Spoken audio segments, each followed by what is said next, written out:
Senhor presidente, eu tenho aqui um documento oficial, 54 chefes do Comando Vermelho do meu estado de Goiás, todos eles homiziados ali na favela no Rio de Janeiro.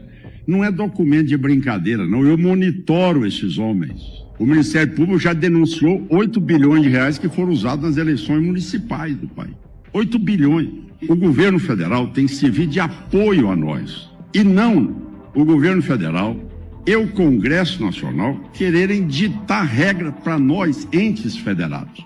Meus queridos amigos e irmãos patriotas, prestem muita atenção neste vídeo, porque o que você vai ver agora é perturbador. Vai muito além do que imaginávamos que estava acontecendo no Brasil. E pode ter certeza, a coisa acabou de ficar mais séria. E o que está vindo pode acender uma guerra no nosso país e nas nossas fronteiras. Este video para decirle al coño a ese sapo que se deja andar diciendo dónde está uno. Yo puedo estar hoy acá, mañana en Paraguay, otro día en Bolivia, otro día en Colombia, donde sea, y estamos preparados para hacer guerra con el que sea. El COJA, la policía, no me importa a nadie. Nosotros estamos siempre listos, siempre. Ténganlo claro. Mejor sean amigos y no enemigos nuestros, porque no le va a ir bien. O portal Metrópolis mostrou Sebastian Marcetti, um dos traficantes mais procurados do planeta, com recompensa de 2 milhões de dólares, reunido com lideranças do PCC e fazendo ameaças diretas a rivais e forças policiais. Ele ameaça guerra na fronteira do Brasil. E pode ter certeza, isso já chegou aos Estados Unidos e não vai ficar barato. Rio de Janeiro, por exemplo, presidente, só esse ano nós apreendemos 550 fuzis no território do Rio de Janeiro. No meu mandato são 2.000 fuzis, 5.000 armas e esse ano 55 toneladas de drogas.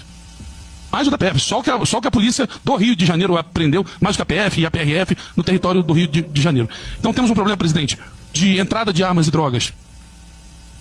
Que hoje, por exemplo, eu vou usar o caso do Rio de Janeiro e casos claros e práticos. Lula e Flávio Dino foram atropelados pelos governadores Cláudio Castro e Caiado e ficaram com cara de tacho diante das duras verdades. Senhor presidente, hoje nem a FUNAI entra na Amazônia. Nem a FUNAI entra na Amazônia. A Amazônia hoje ela é 100% comandada pelo Comando Vermelho e pelo PCC. 100%. Mais as facções do México, da Venezuela e da Colômbia. Além disso, você vai ver neste vídeo um conteúdo que voltou a viralizar com muita força na internet e que hoje expõe a verdade que muita gente tentou esconder. De repente, surge na internet um trecho de 2 minutos do debate entre Lula e Bolsonaro que está viralizando na internet. E você vai assistir esse trecho agora e você vai entender por que agora esse trecho, você não pode abrir o celular que ele aparece para você. Escuta isso aqui, que você vai entender quem é o presidente do Brasil agora. O presidente, pelo que tudo indica, fez um acordo com o Marconi e com o seu Alckmin, que era governador de São Paulo naquele tempo. Repito. Frank, que vem fazendo várias denúncias online, trouxe algo estarrecedor. E só quem esteve nesse meio sabe o peso do que ele revelou. Lula, pai do PCC. Ô Lula, até quando? Até quando você vai querer defender o indefensável? Você falou que o traficante era a vítima. Depois sua assessoria foi lá corrigir a merda que você falou. Aí agora seus representantes foram lá no Complexo do Alemão falar que o que está acontecendo lá é uma chassi. O que não é. As 3 maiores organizações criminosas do Brasil é o PCC, o CV e o PT. Deus vai levantar alguém pra prender vocês tudo, mano. Meus queridos, eu não estou aqui para julgar. Este vídeo mostra relatos e fatos já públicos e documentados na internet e precisa ser compartilhado com o máximo de pessoas possível. Então eu te peço, deixe seu like, comente aqui embaixo e assista até o final, porque o que você vai ver é esclarecedor e mostra a verdadeira realidade do nosso país agora. O Brasil precisa acordar.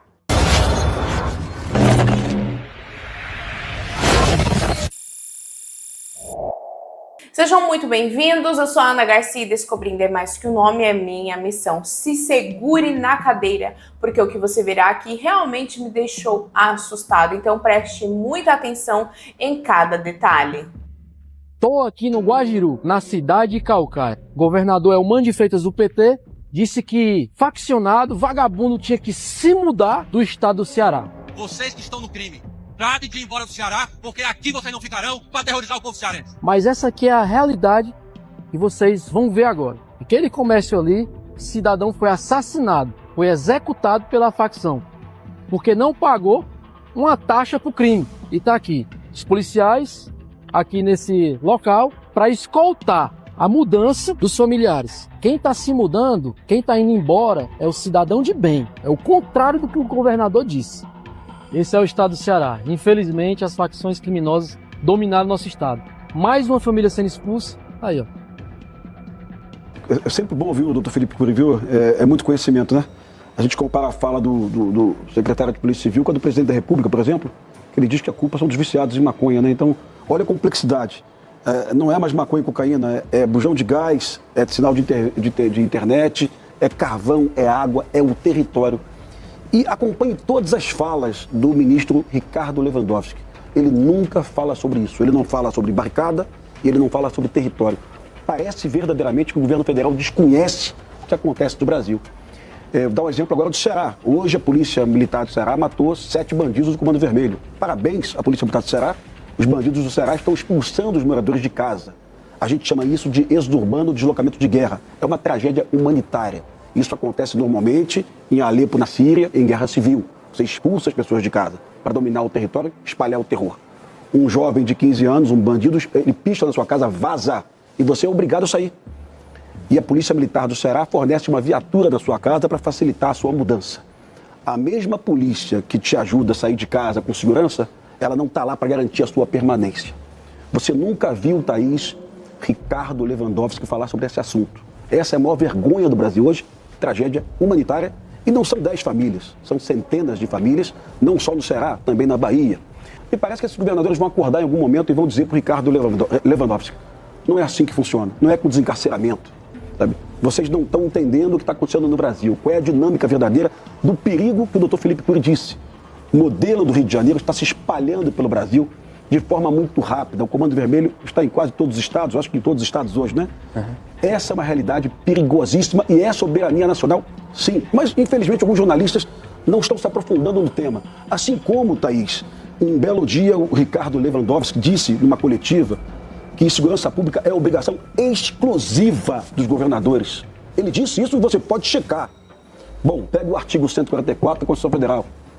É obrigação e dever de todos. O governador não conhece, o Lewandowski, que foi ministro do STF, não conhece a Constituição Federal. Isso é muito perigoso. É um presidente que diz que a culpa é do viciado. E um ministro da Justiça que não conhece o artigo 144. Isso é um perigo que você não imagina. Mas duas questões. Bom, primeiro é a obrigação de dizer que na frase seguinte, aliás, na hora seguinte, o presidente disse que foi uma frase mal colocada. Ele se explicou. Os usuários.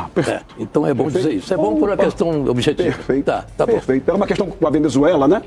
Mas é o entendimento de quem não sabe que o tráfico hoje não sobrevive de maconha e cocaína. Dizer que o presidente depois se corrigiu logo em seguida. Não, tudo bem, mas falou uma grande besteira, uma grande irracionalidade e a gente tem que ter coragem de dizer isso. Porque ele conduz a política do Brasil, tá? Isso, não tem dúvida. Mas precisamos também dizer que ele desmentiu depois, só para ficar claro.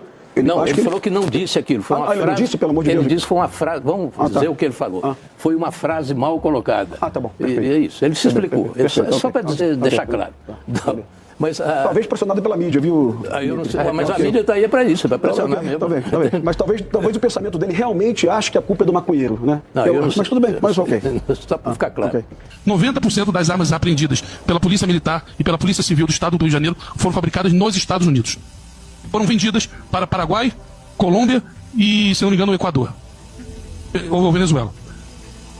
Nós sabemos de onde essas armas vêm, sabemos para onde elas são vendidas, e nesses países elas perdem o monitoramento. E a partir daí, ninguém sabe para onde essas armas vão. Precisamos urgentemente, presidente, a diplomacia brasileira faça uma conversa dura com esse país. Inclusive com sanções claras, porque essas armas estão matando os brasileiros e brasileiras. Não é mais possível que esses países não tenham a preocupação e a diligência de manterem o monitoramento que essas armas chegam. E com o tamanho da fronteira brasileira também é possível achar que as Forças Armadas ou os 13 mil homens da Polícia Federal, 13 mil agentes, vão conseguir a nossa fronteira inteira. Então a primeira coisa, presidente, que eu queria falar é sobre esses dois pontos fundamentais, que são o combate à lavagem de dinheiro. Se nós temos uma empresa que teve um custo de 1 milhão e lucrou 30, 40, eu não conheço atividade econômica que dá esse valor. Essa empresa fatalmente, certamente está lavando dinheiro para alguém. E o COAF tem toda a condição de meia dúzia de cliques estar sabendo empresas que estão tendo lucros excessivos acima de 40, 50, 60% do que gasta. É bem provável que sejam empresas de fachada lavando dinheiro. Essa é um mecanismo que só o governo federal tem. É um mecanismo que nós, governadores e governadoras, não conseguimos achar essas empresas. Temos que fazer uma pesquisa profunda, ingressar em situações de legislação federal, temos que pedir autorização à Justiça Federal, pedir ao Ministério Público, pedir, enquanto o governo federal tem efetivos mecanismos para que a gente possa achar essas empresas que hoje são ligadas a tráfico, milícia, enfim, essas organizações criminosas. É uma inversão completa, partir de uma premissa totalmente errada. A que ponto nós estamos chegando? O que vale um governador? Então eu legislei em Goiás, presidente, para que faccionário e estuprador não tem visita íntima. Infelizmente, o PT Nacional entrou com a DIN contra mim, está no Supremo para ser julgado agora, ministro Fábio. Senhor presidente, hoje, nem a FUNAI entra na Amazônia. Nem a FUNAI entra na Amazônia. A Amazônia hoje ela é 100% comandada pelo Comando Vermelho e pelo PCC. 100%. Mais as facções do México, da Venezuela e da Colômbia. Ninguém entra lá mais. Talvez não tenha hoje um assunto de maior relevância no país, onde todas as pesquisas levaram a patamares de 75% a queixa da população em relação à segurança. Tamanha a situação emergencial hoje que a sociedade brasileira está vivendo. Então, ou nós encaramos esse assunto com a seriedade que merece, senhor presidente.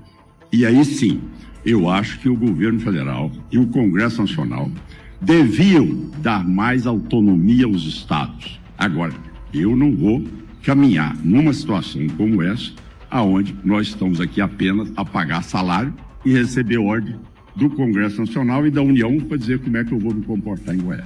Isso é inadmissível, é uma usurpação de poder, é uma invasão de prerrogativa, numa prerrogativa que já está garantida a nós, governadores. Senhor presidente, a situação é tão grave que às vezes as pessoas subestimam e acham que, vamos lá, não vamos enfrentar não, que enfrentar faccionado é muito difícil, amanhã eu estou fora do mandato, amanhã está minha família exposta, e vamos deixar, daqui 2 anos eu entrego o governo. Nós temos que tomar consciência que ou nós vamos enfrentar o crime no país para valer, ou senão o crime vai tomar conta dos estados e do país. 2006, 59 policiais assassinados em São Paulo. Teve que eu chegar em 2019, juntamente com o ministro Sérgio Moro, para que nós, então, tirássemos o Marcola de presídio estadual aqui em São Paulo e mandasse para um presídio federal, num regime todo especial, sem qualquer comunicação com o mundo exterior. Isso, rapidamente, começou a cair o número de mortes violentas em nosso país. Por que você não transferiu o Marcola em 2006, já que tinha um pedido do MP estadual fazer isso? Pelo que tudo indica, fez um acordo com o Marcola e com o seu tia, amizade especial, sem qualquer comunicação com o mundo exterior. Isso, rapidamente, começou a cair o número de mortes violentas em nosso país. Por que você não transferiu o Marcola em 2006, já que tinha um pedido do MP estadual fazer isso? Era simpatia, amizade, ou um grande acordo naquele momento, juntamente com o seu vice, atualmente, Geraldo Alckmin. O candidato sabe que quem cuida de crime organizado não sou eu. Quem tem relação com o miliciano, que crime organizado, ele sabe que não sou eu e sabe quem tem. Sabe, inclusive, da culpabilidade que foi o crime organizado que matou a Marielle no Rio de Janeiro. Bom, agora a gente sabe quem matou a Marielle, né, Lula? Senhor Lula, amizade com bandido.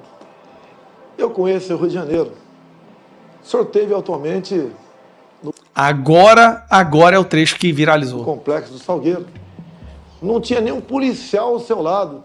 Só traficante. Nossa senhora, e é verdade. A foto também tá viralizando.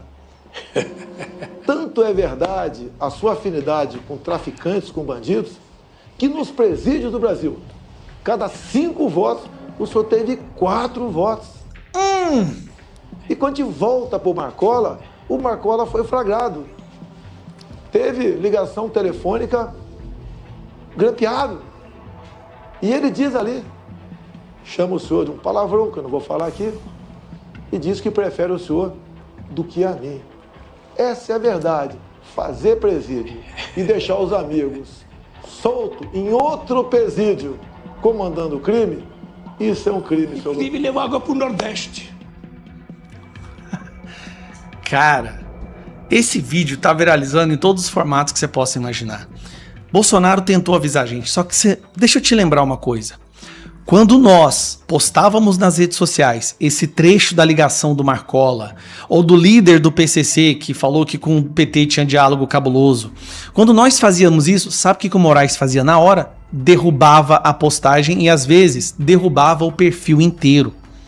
Falar que o Lula era apoiado, era preferido pelo crime organizado, você imediatamente era processado, tinha seu post derrubado e sua rede também poderia ser derrubada. Estava lá naquelas decisões infundadas que o Moraes passava para o TSE, né, que passava para o X e para todas as redes sociais, que eles acatavam imediatamente, dando prazo de 2 horas. Só que o que o Bolsonaro falou e é a mais pura verdade. A esquerda hoje está chorando, não porque 4 policiais morreram, mas porque traficantes, as vítimas dos usuários, morreram num embate com a polícia. Eles tentaram matar o policial reagiu, agora a esquerda tá chorando. E o Lula não falou uma palavra sequer sobre os policiais abatidos. Sabe por quê? Porque o Lula disse que policial não é gente. Em um discurso dele, você se lembra disso, ele disse que policial nem gente era, que Bolsonaro só gostava de policial, ele não gosta de gente. Ano que vem, pelo amor de tudo quanto é mais sagrado, esse cara não só tem que perder a eleição, ele tem que voltar para a cadeia. Tirar ele da cadeia foi a coisa que mais fortaleceu, que mais empoderou o crime organizado que já aconteceu no Brasil. Lula, pai do PCC. Ô Lula, até quando você vai querer defender o indefensável? Você falou que o traficante era vítima, depois sua assessoria foi lá corrigir a merda que você falou. Aí agora seus representantes foram lá no Complexo do Alemão falar que o que está acontecendo lá é uma chassi, o que não é. Traficantes tiraram as roupas camufladas dos outros traficantes que partiram pro colo do capiroto. E a mídia tá colocando só os caras de cueca lá como se fosse Carandiru, do Neida. Oruan foi em Cano, um mês depois os caras invadem a favela do pai dele pra pegar o DOCA. Acordo com o Marcinho VP? Talvez. Vivemos tempos difíceis. Caso do Pereto na Baixada Santista, né? Pereto, acho que é vereador, o irmão dele era líder de estelionato, líder de um grupo criminoso chamado Poucas Ideias, La Máfia e Conta Forte, que são 3 grupos de estelionatários que trabalham na parte de lavagem de dinheiro e golpes bancários, que eles chamam, mas não é bancário, é golpes em aposentados, golpe em pessoas acamadas, cadeirantes, pessoas com deficiência. Eles dão golpe. E esse é o trabalho do crime do momento. Porque eles falam assim, né, tropa? Pra você ver o ponto que nós chegou. O momento agora, o crime do momento agora é estelionato, é o bonde do 7. MCs, como o Rian, inclusive o pai dele, que eles falam que é padrão, mas é pai dele, quem queria é pai. O pai dele foi preso por lavagem de dinheiro. E vai chegar em você, Rian, e vai chegar na sua mãe também, entendeu? E vai chegar na sua família. E em outros artistas que você é empresário. Porque é assim que tem que ser. É assim que tem que ser. Deus vai levantar alguém pra prender vocês tudo, mano. Vocês do mundo do funk, os influencers, lavam dinheiro pro crime organizado. Quando eu falei isso, há mais de 2 anos atrás, lá no Fala Glauber, falaram que eu queria o engajamento desses famosos. Tempo depois, teve uma investigação na Love Funk e na GR6. Não prenderam os caras. Talvez deve ter molhado a mão do Lula, né? Porque o Lula e o Rodrigo GR6 é truta, pra quem não sabe. Então, aconteceu isso daí. Aí depois eu falei da Deolane. Passou, Deolane foi presa. Mas aí vocês já sabem, tem dinheiro, sai pra rua. Porque se fosse investigar a Deolane, já viu o envolvimento dela com a família Camacho, que é a família do Marcola. certo? Depois, com muito tempo, prenderam agora o Buzeira. Isso daí é os influencers que eu denunciei há muito tempo atrás, né? Prenderam o Buzeira. Aí prenderam o Oruan também, né? Prenderam o Pose, que nós também já havia denunciado. Aí agora, por último, foi mais um que nós denunciou, o Lucas Pombal. Recebi informações que foi preso na Espanha ontem. E o Nino Abravanel até postou: liberdade, meus parceiros. Mas o Nino Abravanel também deveria estar preso. Tanto por lavagem do dinheiro, quanto por ter matado uma pessoa em situação de rua, que ele alega que matou o avô dele, né? Mas o Nino tá aí, rindo da cara da sociedade e chamando o governo chamando a polícia de opressor. Mas ele matou uma pessoa dormindo. Mas ninguém lembra disso. Você não vê o Metrópolis falar disso. Você não vê o Bate falar disso. Você não vê ninguém falar disso. Apagaram da história que o influenciador Nino Abravanel matou uma pessoa. Apagaram isso da história. Não consigo entender o motivo disso ter sido apagado. De ninguém falar disso. Assim como eu não consigo entender por que ninguém nunca fala das pessoas que tem que ser falada. Um exemplo é o pai do Rian, que já deveria ter sido falado faz tempo, o Diabo Loiro. Então nós já vem denunciando há muito tempo. Muitas pessoas que eu denuncio aqui há muito tempo. E agora estão sendo presos. Mas aí era pra mim estar comemorando, mas não. Eu fico com o mesmo sentimento, porque não adiantou nada ser preso. Porque no Brasil não adianta a pessoa ser presa. A gente depende de quem vai julgar. Se a pessoa que vai julgar lá tem um coração bom, verdadeiro, e se não tem o rabo preso com algum ministro. Porque se tiver o rabo preso com algum ministro, solta pela porta da frente. Muito vem se falando do Mijão. Mas o Mijão foi solto pela porta da frente. Muito se fala do André do Rap. Mas o André do Rap foi solto pela porta da frente. Muito se falaram do Azul, o colorido, que mandou pegar o Dr. Rui. Mas foi solto pela porta da frente. Eu não consigo entender como vocês que me assistem não entendem o que acontece no Brasil. A polícia prende, o ministro solta. Simples assim. A Polícia Federal só trabalha quando é assunto político. Se envolver assunto político, a Polícia Federal é nota 10, vai pra dentro do problema. Mas fora isso, não trabalha. Eu não entendo qual que é a função do Michel Temer na política brasileira. Por que ele ainda tá aí? Por que ninguém fala dele? Nem de direita, nem de esquerda. Nem a esquerda, nem a direita ataca o Temer. Todo mundo fica quieto. Como se ele fosse, tipo, intocável, mano. O cara que tem uma pedreira em Itanhaém, que muitos funcionários trabalham análogo à escravidão. Eu conheço Itanhaém. Eu cresci lá. A gente não vê ninguém falar do Márcio França. Outro, que é rei na Baixada Santista, o quartel-general do 1º Comando da Capital, e a gente não vê direita e esquerda falar do cara. Não vê. Por quê? Você já, aí que tá me assistindo, algum momento da sua vida parou pra pensar, por quê? Por que o Temer nunca sai de lá? Por que o Alckmin nunca sai de lá? Por que o Márcio França nunca sai de lá? Mesmo sendo 3 vampiros que nunca fizeram nada de bom na sociedade, nada de bom. Mas eles nunca saem de lá. Eles são intocáveis. Não importa quem vai ser o presidente, eles estão lá. Será que a gente não consegue entender o que acontece no Brasil? Eles querem defender o indefensável. Dar direitos a quem tira direitos. Eu criei essa frase aqui. Couro e trabalho. Por quê? É o que acontece com o pai de família. O pai de família é couro da vida e trabalho. Mas isso aqui tinha que ser para criminoso. Couro e trabalho para eles. Põe eles presos. Tirar esses políticos vampiros daí. Eles não resolvem nada. Estão colocando que o Lula tem uma aprovação de mais de 50% de intenções de voto. Como isso? O cara é pai de traficante, irmão. O cara colocou traficante como vítima, irmão. O cara nos envergonha fora do Brasil.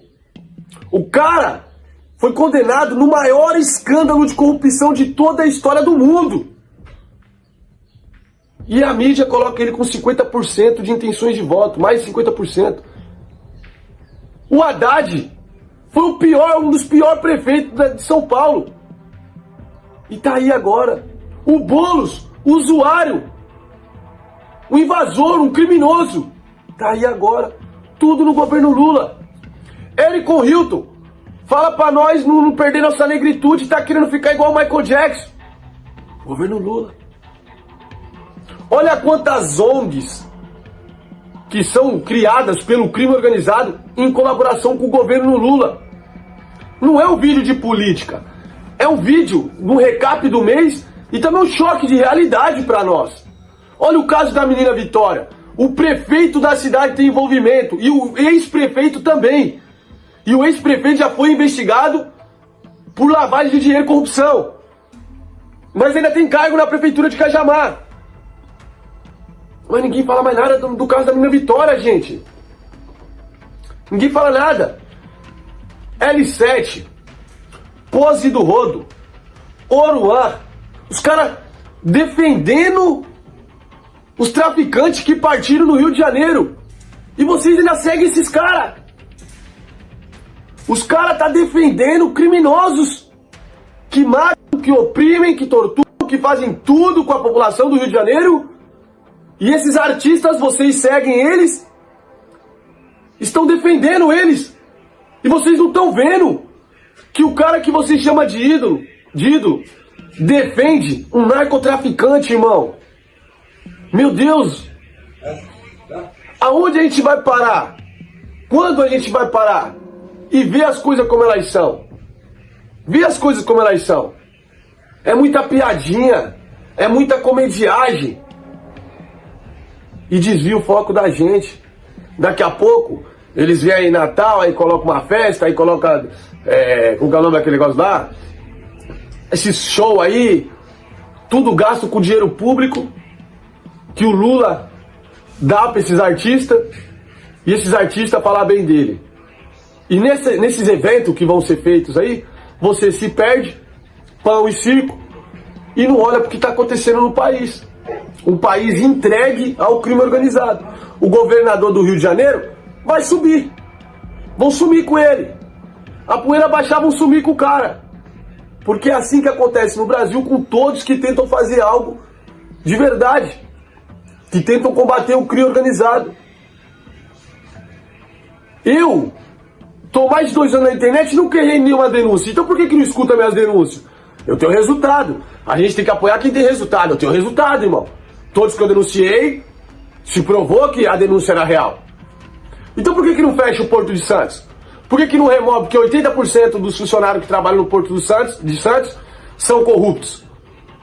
Por que reduziram o policiamento do Porto de Santos recentemente? E ninguém falou nada. Não saiu em jornal nenhum. Mas reduziram. Por quê? Me explica, por quê? Por que vocês não investigam a Baixada Santista? Aí volta ao Márcio França e ao Temer, que são os donos da Baixada Santista. E são intocáveis. E ninguém fala da Baixada Santista. Colocam o Heliópolis, o Paraisópolis como quartel-general do PCC. Entra no Paraisópolis, entra no Heliópolis. Dá um peão em todas as ruas lá. E depois você vai lá em Cubatão, na Vila Siri, na Vila Esperança. E dá uma volta em todas as ruas lá. Aí você volta aqui e me fala, onde é o quartel-general do crime organizado do PCC? E você vai ver que é na Baixada Santista. Você vai no Paraisópolis, no Heliópolis, dificilmente você vai ver um cara de fuzil na esquina. Ou passando um bonde de cara armado. Agora se você for em Cubatão, você vai ver a todo momento. 9mm em Cubatão é igual maço de cigarro, todo mundo tem na cintura. Mas ninguém fala disso. Ninguém fala disso. A gente tem a memória muito curta, que nem o caso do Nino, já esquecemos. A Deolane, já esquecemos. Mas quem que é o pai do filho da Deolane? Por que a Deolane tem tanta ligação com a família Camacho? Eu já entrei em contato com o filho do Marcola. O filho do Marcola me ligou na videochamada aí, ó. Me mandou foto do documento e tudo. Filho do Marcola. Me ligou na videochamada e me mandou foto do documento e tudo. Tava lá em Dubai, com a namorada. Com o dinheiro do crime organizado. Mas ninguém mexe com ele. Acordo de 2006 vigente até hoje. Olha aí. Olha. O Marcola falou da boca dele que o diretor pegava ele lá da cadeia e levava para outra cadeia para ele administrar a cadeia pro diretor. O Marcola falou da boca dele, não é eu que tô falando. Não é eu que tô falando. Agora prenderam o pai do Rian. E prenderam também o filho do Mijão. Vai ficar preso? Não vai. Daqui a pouquinho tá na rua. Porque algum ministro vai soltar. Então quando a gente falar de política no meu canal, as pessoas não gostam. Mas eu já falei isso pra vocês. A política e o crime organizado no Brasil caminham lado a lado. Lado a lado. As 3 maiores organizações criminosas do Brasil é o PCC, o CV e o PT. E não é porque eu sou de direita. É porque é. Contra fato não há argumento. Se você buscar, você vai ver. Diálogo cabuloso. Diálogo cabuloso. Se você for no presídio, você vai ver. Os influencers, os artistas que saíram dessas mesmas favelas aí, mentem pra vocês. Dizendo que a favela é uma coisa que não é. O crime organizado não tá ali pra proteger ninguém. Ele tá ali pra usar vocês. Como colete. Como escudo contra a polícia. E se você achou que o que mostramos aqui hoje foi grave, espere até ver o documentário que está no canal agora. Em 2015, o governador estranhamente nomeou como secretário de Segurança um advogado que aparece em pelo menos 123 processos de uma empresa que está sendo investigada de vínculo com uma facção criminosa que atua nos presídios. Foi acusado de ser um ex-defensor do primeiro comando da capital. Como? Advogado do PCC? E hoje é o titular da pasta da segurança. Isso é incompatível. O governador ficou maluco. Nele você vai entender como o jogo realmente é jogado. Quem está por trás das decisões, dos acordos e dos bastidores que o povo nunca deveria ver. Nomes poderosos, conexões ocultas e uma rede que liga a política, poder e silêncio de uma forma que poucos têm coragem de expor. Não é teoria, é fato. Documentado, está tudo lá, à vista de quem quiser enxergar. Então, assim que terminar este vídeo, corre lá no outro vídeo, lá no documentário e assista ele completo. Ele é essencial para quem quer entender o que está realmente acontecendo no Brasil e porque tanta gente está tentando esconder. Então vá lá, assista agora, compartilhe e ajude essa verdade a ecoar, porque a verdade liberta, mas primeiro ela incomoda. E eu te digo uma coisa, meu irmão, minha irmã, o que está acontecendo no Brasil não é normal, não é coincidência, não é erro de gestão. É abandono, descaso e covardia de quem jurou defender o povo e hoje se esconde atrás de discursos prontos. Enquanto eles brigam por poder em Brasília, o cidadão de bem está no fogo cruzado, refém de facções, refém de insegurança e refém de um sistema que parece ter virado as costas para o próprio país. Mas o povo está acordando, a verdade está vindo à tona e por mais que tentem calar, censurar, distorcer, a luz sempre vence as trevas e ninguém, absolutamente ninguém, vai parar o que já começou. Chegou a hora de se levantar, orar e agir, de colocar o Brasil nas mãos de Deus, porque sem ele nenhuma nação se levanta, mas com ele nenhum império corrupto permanece de pé. Eles podem ter a mídia, podem ter o dinheiro, mas nós temos a fé, a coragem e a verdade do nosso lado. E é por isso que eu te peço, compartilhe esse vídeo, faça essa mensagem chegar longe, porque essa luta não é política, é espiritual. E quem tem olhos para ver já entendeu o que está em jogo. O tempo da mentira está acabando e o tempo da justiça está só começando.